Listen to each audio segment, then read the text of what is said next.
নমস্কার, আমি ষষ্ঠী চট্টোপাধ্যায়। শুরু করছি অ্যাকশন রিয়াকশন। অ্যাকশন রিয়াকশন মানেই রাজ্য রাজনীতির সরগরম খবরাখবর। ২৬-এর ২২ গজের লড়াই শুরু হয়ে গিয়েছে রাজ্য জুড়ে, শুরু হয়ে গিয়েছে মুর্শিদাবাদও।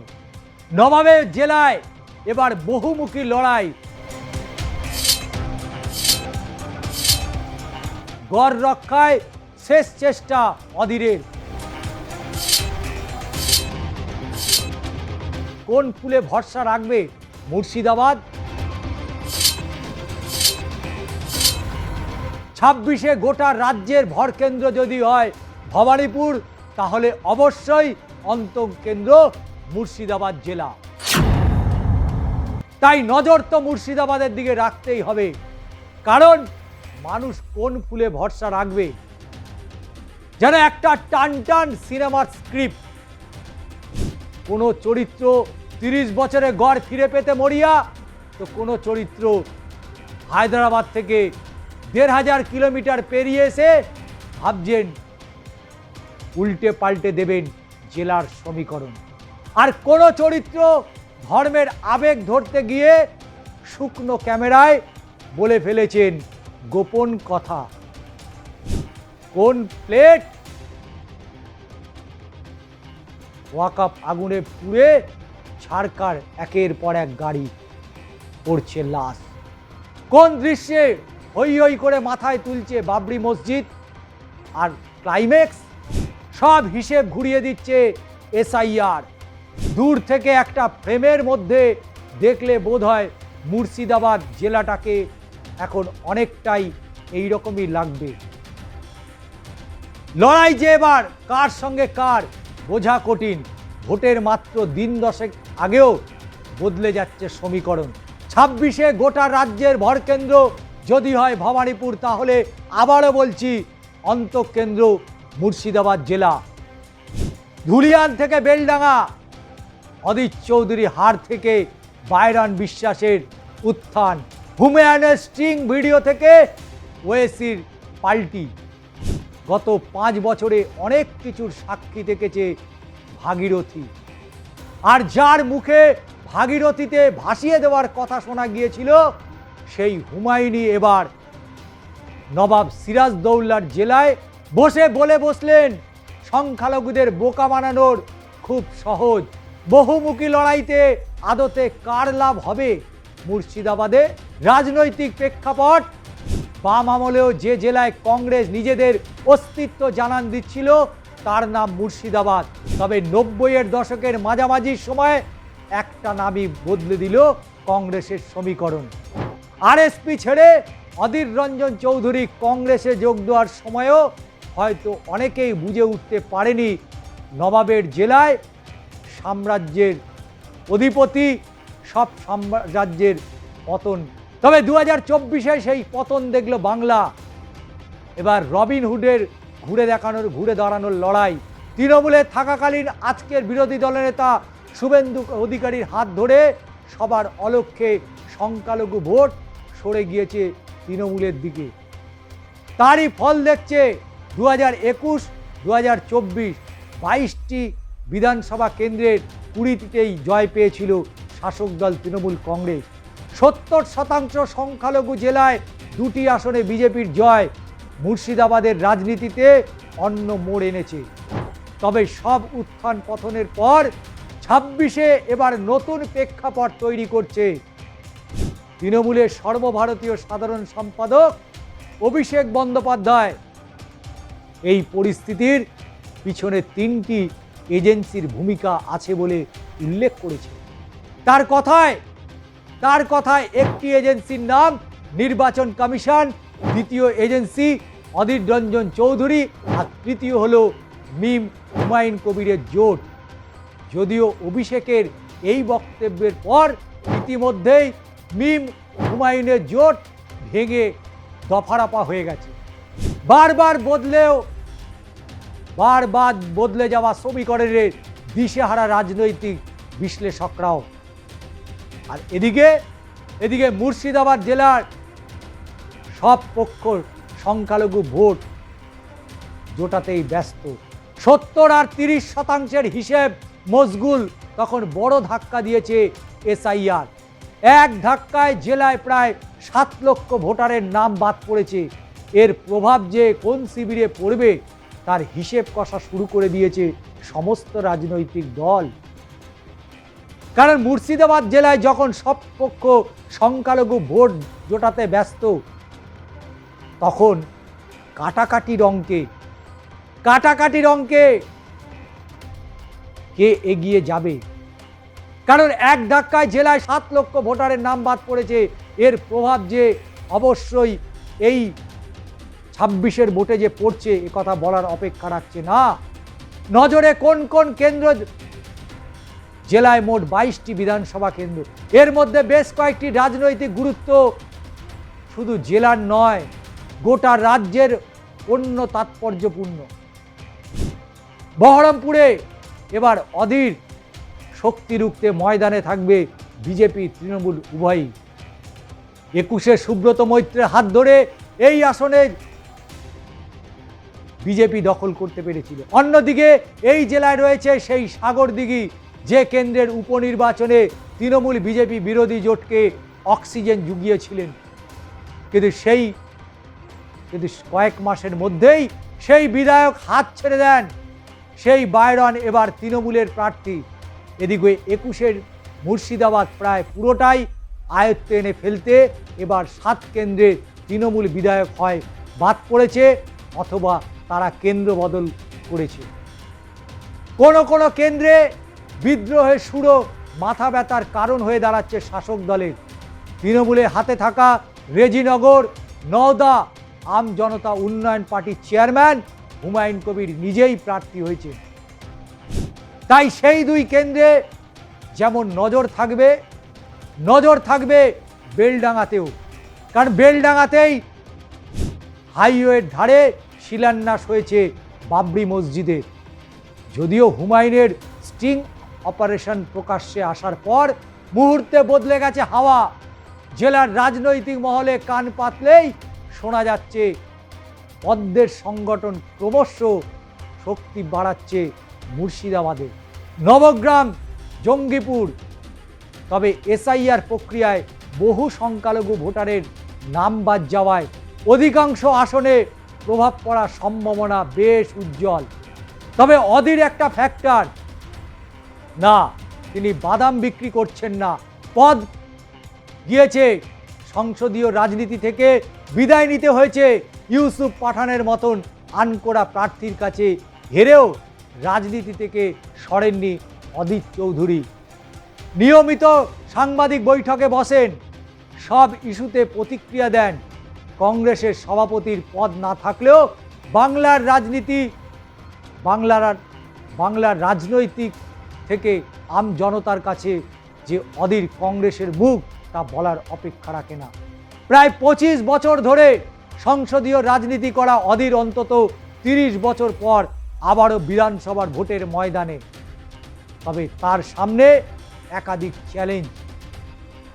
চ্যালেঞ্জ রয়েছে, কিন্তু নামটা মনে রাখতে হবে। অধীর ময়দানে নামতেই বাড়তি অক্সিজেন পেয়েছে জেলার কংগ্রেসের নেতা কর্মীরা।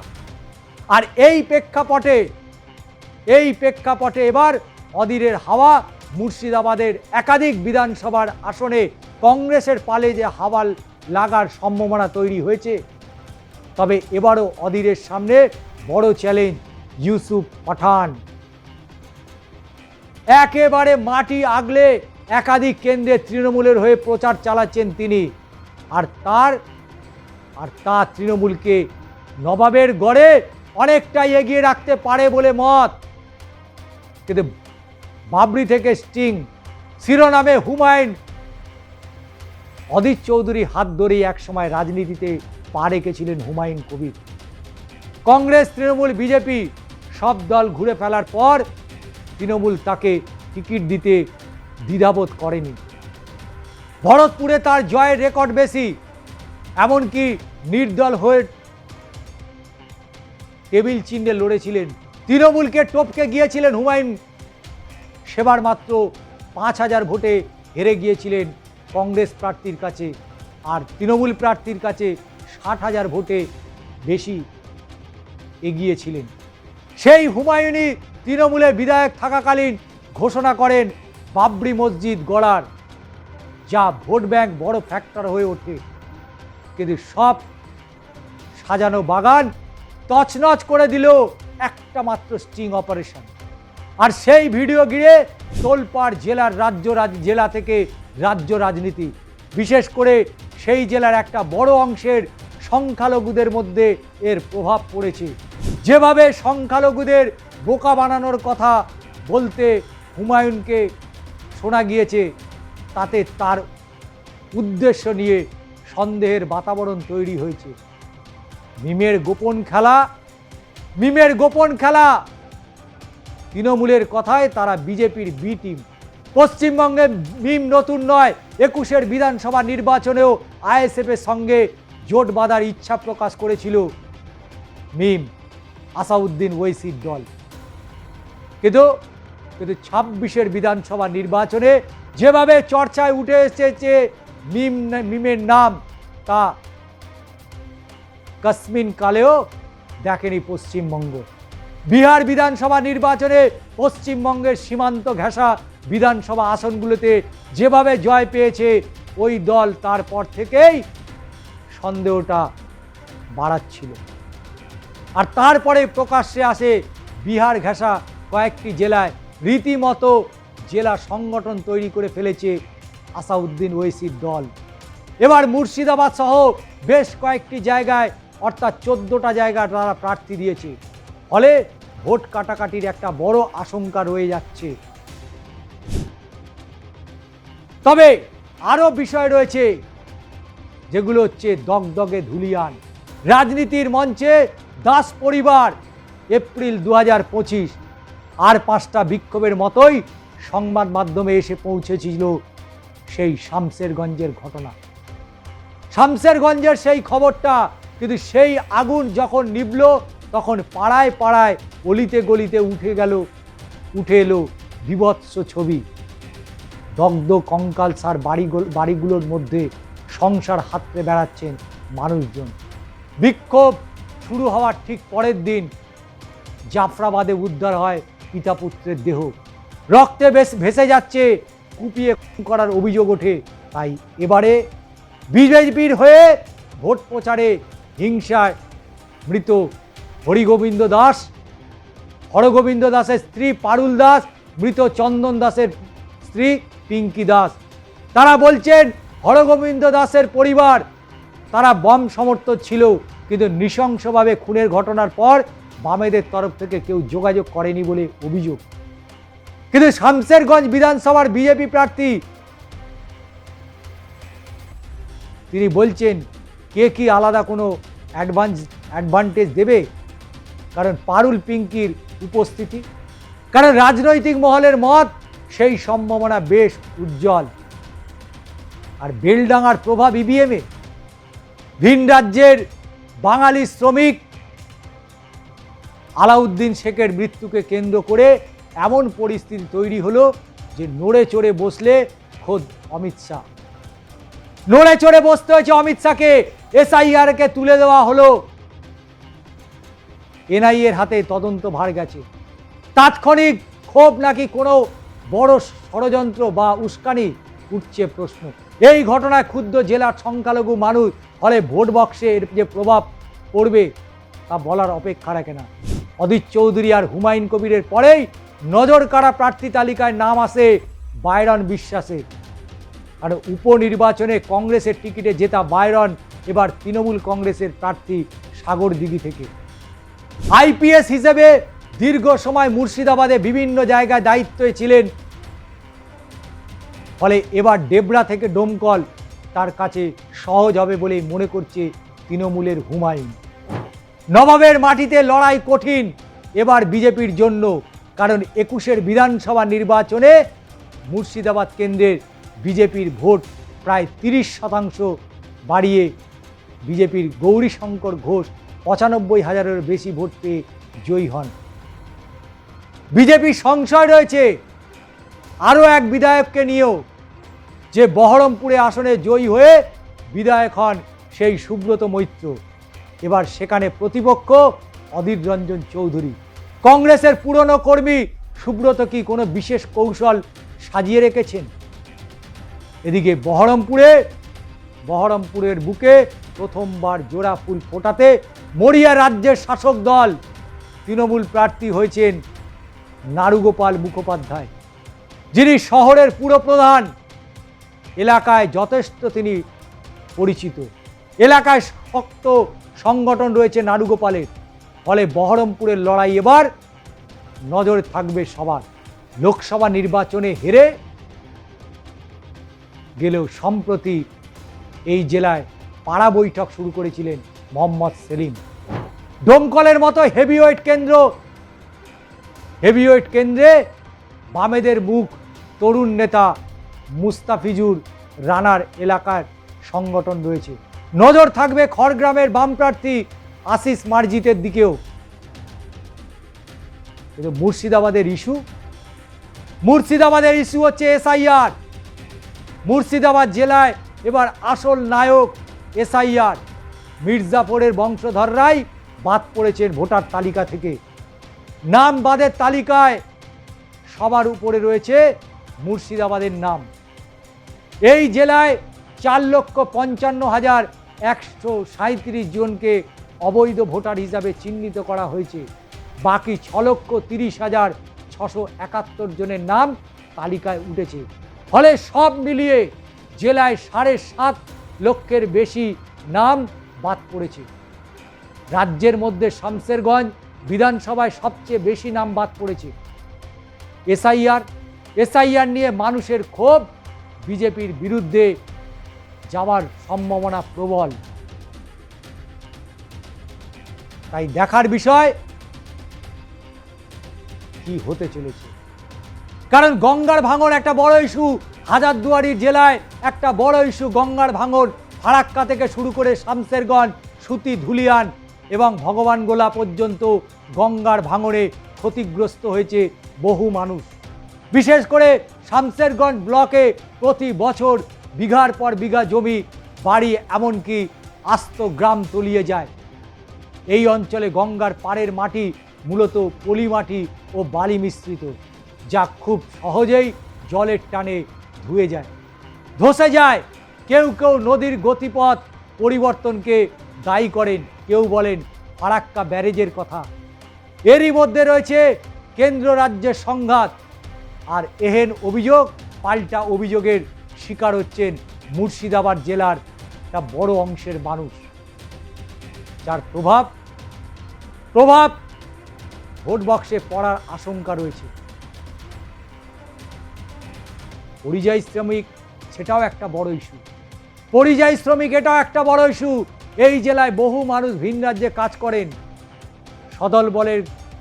সব দলের কাছেই বড় ফ্যাক্টর এই পরিযায়ী শ্রমিক। এছাড়া ওয়াকফ সম্পত্তি নিয়ে কেন্দ্রের সিদ্ধান্তে মুর্শিদাবাদ জেলার মানুষের মধ্যে তৈরি হয়েছে ক্ষোভ। যদিও এ বিষয়ে একাধিকবার মুখ্যমন্ত্রী আশ্বাস দিয়েছেন ওয়াকফ সম্পত্তি জোর করে কেড়ে নেওয়া যাবে না। তবে জয়ের ব্যাপারে আশাবাদী শাসক বিরোধী উভয়ই। এই লড়াই দেখছে রাজ্যের মানুষ। মুর্শিদাবাদ বহরমপুর তৃণমূল কংগ্রেসের সাংগঠনিক জেলা সভাপতি অপূর্ব সরকার ডেভিড, তিনি আশাবাদী যে এই জেলায় এবার বিরোধী শূন্য হবে। জেলার 22টি আসনে তৃণমূল প্রার্থীরা জয়ী হবে। অন্যদিকে বিজেপির রাজ্য কমিটির সদস্য সুজিত দাস তিনি বলছেন 22টা আসনের মধ্যে এবার 7টি আসন বিজেপির জয় হবে। এছাড়াও বেশ কয়েকটি আসনে বিজেপি অনেকটা ভালো ফল করতে পারে। জেলার সব আসনে জয়ের ব্যাপারে আশাবাদী কংগ্রেসও। মুর্শিদাবাদ জেলার কংগ্রেস সভাপতি তিনি এবারে প্রার্থী, অর্থাৎ মনোজ চক্রবর্তী। তিনি বলছেন মুর্শিদাবাদে এবার হারিয়ে যাওয়া জমি পুনরুদ্ধার করতে চলেছে কংগ্রেস। জেলার 22টি আসনের মধ্যে কংগ্রেস ভালো ফল করবে বলেই আশাবাদী। তাই আজকের রিয়াকশন কেমন লাগলো অবশ্যই জানাতে ভুলবেন না। এবং পাশাপাশি দাদা দিদির রাজনীতির এই প্ল্যাটফর্ম অবশ্যই সাবস্ক্রাইব করুন এবং আপনার মতামত জানান।